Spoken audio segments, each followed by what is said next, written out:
Hi everybody, Joe here from SHUTTERSPEAK Photography. Very nice to see your smiling face again here on YouTube. So today's the big day. If you are a Skylum Luminar user, you'll know that Luminar Neo was released today, and with it some new features, some things that are roadmapped, and a kind of familiar interface. Especially if you're a Luminar AI user, I think you're going to really appreciate the interface. But we're going to take a look at what they've got, some of the new features, and I'll give you an overview of a little bit of what's on the horizon, as well as the pricing. And there's also a new subscription price model as well that kind of took some people by surprise, but we'll talk about that. So, hey, before we get started, I'd just like to say thank you. I appreciate you. Thanks for being here. Thanks for watching. If anything in this video helps you out, please help me out by hitting subscribe and ring the bell to get notified of future updates to this channel. I appreciate it. It's something nice you can do for me, and best of all, it's free. So hey, let's dive right into Luminar Neo and take a quick look at the software, and you can check it out and see if it's right for you. So let's talk about pricing real quick before we dive into the software. So as of today, February 17th, the release date, through March 3rd, there's some special pricing in effect. So lifetime licenses, one user is $59, 2 seats, meaning 2 computers, is $69, and that's if you own Luminar or Aurora, so any version of Luminar AI 4, I would assume 3, or Aurora. So that's great. Then there's also a subscription model as well. So the subscription model is 1 year subscription for $59, 2 seats for $79, meaning again 2 computers. Now, if you don't have a previous version of Luminar or Aurora, pricing for you then would be $79 for 1 computer or $99 for 2 computers. Now, what's the difference between the subscription and the lifetime license? Well, according to Luminar, Skylum, the subscription includes all future updates. So when they say all future updates, what they're talking about is Neo 2.0. If there's a new version, you get the new version. Now, people who have the lifetime license, they bought a license for Neo 1.0. They only get Neo 1.0. When 2.0 comes out, they would have to purchase the product again. Subscription users, again, you'll get the next version when the next version comes out, free of charge. However, if your subscription expires, your ability to use the software expires, so you can't continue to use the software anymore. Okay, now, there's a little bit of confusion here with the rest of this, and I am waiting on clarification from Skylum, but I'll tell you what I know at this point. Skylum says the subscription includes new feature add-ons. These are things that have not been advertised, the way I understand it, for Luminar Neo. So if there's a new feature that was not advertised for the current build of Neo, that may be included in the subscription and not in the lifetime license. I don't know exactly what that looks like, and again, I'm waiting for clarification. Okay, but otherwise they're basically the same. The lifetime license never expires. Both get you a 30-day money-back guarantee if you don't like the product, and both come with 24-hour, 7-day-a-week technical support. So there you have it. Those are the 2 models, the subscription model and the lifetime model.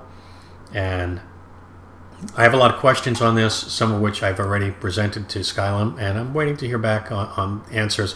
One of which, if you've already purchased a lifetime and you want to convert to a subscription, what would happen at that point? And if there was a new add-on, for example, to Luminar Neo, would you be able to purchase that add-on if you had a lifetime license and not a subscription license? So these are things that are kind of a gray area right now, but I hope to have clarification from Skylum on that soon. So let's dive into the software. Okay, so when you first install Luminar Neo, you're going to be met with a screen that looks very much like this one, and it's going to prompt you to download the Luminar Share mobile app. Now, I definitely recommend that you download this. There is an Android version and an Apple iPhone version, and essentially what this app does is it quickly allows you to move pictures that you've taken with your mobile phone into Luminar Neo so that you can edit these photos on your desktop or your laptop and then share them out on social media or with friends. So I highly recommend that. It works pretty well, and so that's the first thing you're going to see. And then hit that launch button and boom, you are ready to get started with Luminar Neo. Okay, so when you first get started in Luminar Neo, you're going to see this very familiar interface. It very much looks like Luminar AI in terms of the catalog page, and functions just about the same way, so you should feel very comfortable in this interface. Okay, so let me bring some images into Neo and we'll see what this software can do for us. Again, if you're familiar with AI, this is pretty straightforward. All you need to do is hit the Add Photos button here, and it's going to prompt a dialog for us to import a folder that contains some images. And, well, maybe it will, maybe it won't. And there we go. All right, so this is in fact the folder that I want. And we got some pictures, we got some planets there, and there's going to be a reason for that. You'll see why. A couple of things you can do. Clicking on this eye will bring up image data for each of these photos. If you double click on one, you'll go to a full screen view. Clicking catalog brings you back to this kind of grid view. And same as in very similar to AI, you have these shortcuts up here. There's a particular folder you want to add as a shortcut. Just right click on it, add it to the shortcuts, or if you want to remove it from the shortcuts. Now, one thing I will say about this is if you remove the folder from the catalog, you're just removing the images from Neo. If you select delete forever, you are deleting them from your hard disk. So remove from catalog does not delete them from your hard drive. Of course, delete forever does delete them forever. So that's just something to kind of be aware of. All right, so let's take a quick look at this photo here. Okay, so double click it to bring it up full size, and then all you need to do is to edit is hit that edit button on the top there. Okay, so again, if you're familiar with AI, you really should feel right at home in Neo. You look at the interface on the right hand side, it's very similar to what you were used to using in Luminar AI, but there's a few differences. One of the big differences is on the left hand side here, we now have layers. Okay, so what layers is a means of bringing in various objects, photos, assets into your image. For example, you could bring in a signature file very easily if you wanted to. Also in Luminar AI, you had sky objects. Now, you don't really need sky objects here because you can bring anything in as a layer. And if you recall, we had a moon in the catalog. So let's say I wanted to bring the moon into this. All I need to do is click the plus sign here.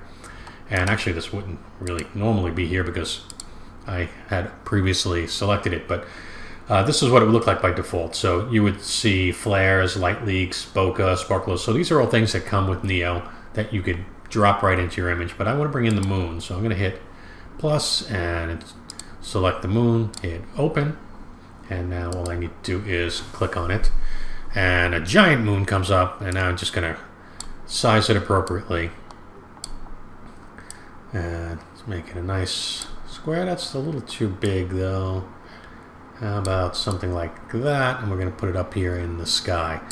Now, because this is a layer, okay, again, we can bring in anything. Now, obviously it doesn't look so good like that, but we just need to change the blend mode. So we'd go over to the right hand side here and pick something like screen. And once we click off, we now have the object in place. So really, the difference here is like with for example, sky objects, you were limited to the amount of things that you could bring in. Here now, your possibilities are really endless with images. You could bring in other photographs, you can bring in textures, you can bring in objects, you can bring in signature files, really anything you want. And the nice difference about this is now, if I click on this moon layer, any changes that I make on the right hand side in the tools column will only affect this layer, not this layer. And any changes I make when I'm selected on this layer only affect this particular layer, won't affect the moon. So not a lot of changes I can really make to the moon that are going to be dramatic, but let's take a look at, let's see, what can we do here? Maybe enhance AI, let's, structure. All right, so let's turn on a lot of structure on the moon there. All right, so you can really see the moon has a lot more detail now because I've turned structure all the way up. And you'll see there's now a 1 in the edits column. Now if I click on to the next layer, you'll see that there are no edits to this layer, and the changes are in fact only on the moon. So that's really a big difference between Neo and AI. We can make changes to layers that only affect the individual layer, and we really have endless possibilities using this system. So now we are over here in our base layer, right? And you're going to see a little bit of a difference now on the right side. So of course tools, very similar to, again, if you're familiar with AI, what you had in AI, all the similar tools and a few new ones hidden in there. The edits column is kind of like your history column. Think of it as history. Okay, we don't have any edits yet in this layer, so there's nothing to show there. And now we have presets. So presets are what you would have thought of as templates in Luminar AI. So this is where your quote-unquote templates are, right? It's now called presets. We can easily add purchased ones here. Let's see, let's just throw one in there quick. How about let's try, not a portrait, how about a cinematic feel? How about teal and orange? Teal and orange is always a nice effect. All right, so I just one click, I've applied that change to this image, and I can dial back the amount of effect that I want, dial it into some place where it looks pretty good. And once I'm happy with that, I can go back to the Tools tab. And now if you look in Edits, we now have one edit to this base layer. Okay, so again, same tools that you're very used to, but a few new tricks up its sleeve and a bunch of new tricks on the horizon as updates get released to this product. But one of the ones that people were very anxious to see was the removal of power lines. So there is now a tool for that, and let me show you how that works. So of course the power lines in this photo are very obvious right here and on the building here, and I'd really like to remove those because they're a little bit of a distraction in this image. So I can go right over here to erase, and now you'll now see two new features that weren't in any other previous programs. We have remove power lines and remove dust spots. Dust spots we'll take a look at later. But let's just click on remove power lines. We'll let the AI take a look at this image and see what it can do for us. So it's thinking and it's thinking, but it shouldn't take all that long to get us a result. Okay, so there we have it. The power lines are gone, and you'll notice that they are removed from the building, the line going across, and they're removed from the side of the building here. So it did a pretty good job, but I will say it did miss this power line in the background here. So that one I would then probably have to go in and manually take care of using the erase tool. And again, that's just kind of the way it goes, but the AI did grab that more obvious one that's in front. So let's take a look and see how that plays out. Well, I've definitely seen better results. It's definitely grabbing the texture from the side there. So the AI power line removal, the one it detected, did a great job, but the erase tool, not so great on picking up the power line and removing it. It's grabbing the texture over here instead of the texture of the trees, which is definitely not something that I would have wanted. It does look like we can correct it though. It looks like with a couple of mouse clicks. Well, again, your results might vary on that one. Using that AI erase tool should work much better on something simpler like this, where there's really only one texture. Let's give that a try. And yeah, that works perfectly over there. So varying results. Let's take a look at this. Very distracting. Great right there, and we'll see how the AI works with these various textures, and that's pretty decent. So that is passable. That looks pretty good. So varying results there, but otherwise pretty happy with it. I love the way it removed it from the building here across, and removed it from the building here, which honestly I didn't expect. I only expected it to remove it from the area going across here. So some good, and some things that could be improved a little bit. Okay, so we have the ring photo here, and there's definitely a lot of dust around on this ring. So let's go over to erase, and let's select remove dust spots, and let's see how the AI handles the removal of the dust spots in this photo. So it's running now. Let's give it a couple of seconds to work its magic. Okay, so it looks like the AI has completed, but I really don't see a major difference here from before and after. So I'm not overly impressed with the dust spot removal, and hopefully there's some room for improvement on that, because I'm just not really seeing it grab a lot of these dust spots, which I would have definitely wanted it to remove. Maybe it got some, but if it did, definitely not enough. So I'm going to actually go in now and just select a bunch of these, and let's just see how it does manually. So some spots here and there and all over. And now that we have those, let's hit the erase button and see what happens. Okay, so it definitely works better doing it manually. So some room for improvement on dust spots. Power lines I was a little bit more impressed with. Okay, so right after that, my computer blue screen of death crashed. I tried to do the dust spots again, and again was met with a blue screen crash.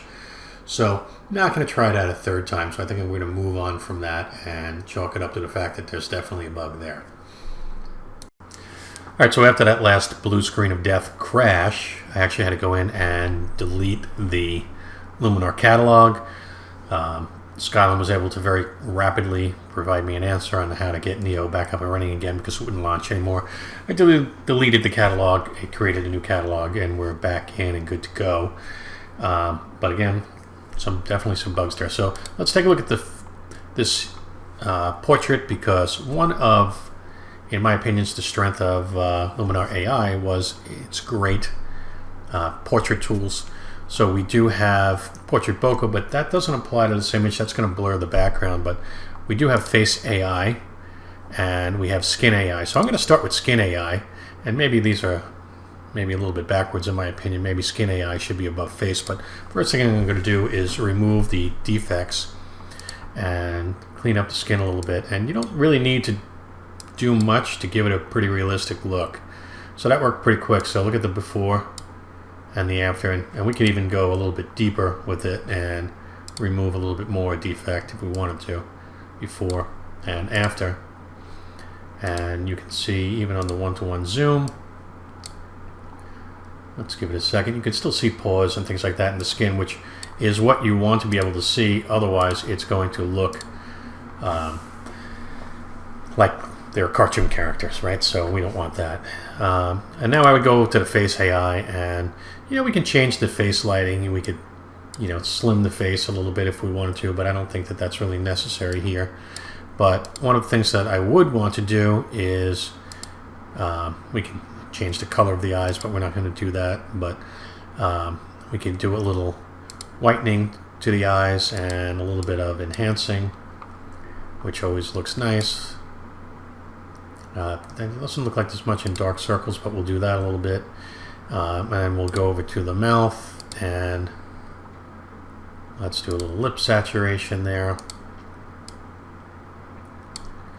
All right, and very quickly we can really make a significant change to the portrait. So I kind of really like these tools, and if you're familiar with these, from Luminar AI, you'll feel right at home with these tools. So this is working great in Neo. So let's pull an image in from the Share app. Just need to select it from the camera roll and send it over. Okay, and the last thing I'm going to show you really quick is Luminar Share. So we now have that image sent over from the phone.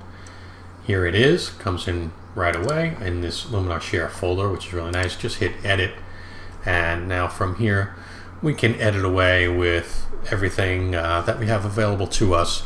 So, you know, again, we could relight sky, go in and tweak the details and sharpen the image, etc. So whatever adjustments that you want to make to this image, you could then go ahead and do. And then when you're ready, as with any image, just hit this button here and you can send it back to the device, or you can save it to a folder, save it as a JPEG, a PNG, TIFF, PDF, you know, choose your color space, etc. And this applies, of course, to any image, and then just hit export and your image is sent on its way. So that's a quick overview of Luminar Neo.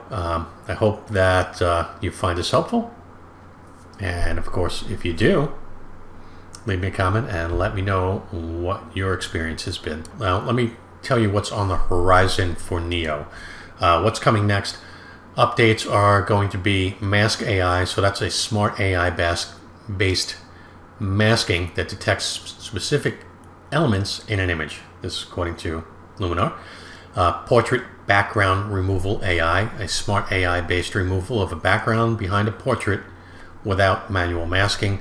A histogram, a clone and stamp tool, a dodge and burn tool, undo and redo, additional hotkeys, copy and paste functionality for adjustments, and more functionality when using masking. So copy and paste, pen pressure for radius and opacity, and a linear and radial gradient. And a couple of things that they're working on fixing are some issues with color lookup tables or LUTs, which we didn't show in the video, but that is a feature. Erase step history that sometimes may not show you the correct erase state. And on macOS, some issues with the context menu, and view for a catalog and edit tab issues. So anyway, these are updates that are being worked on. I believe that's coming up, and we should see those updates pretty soon.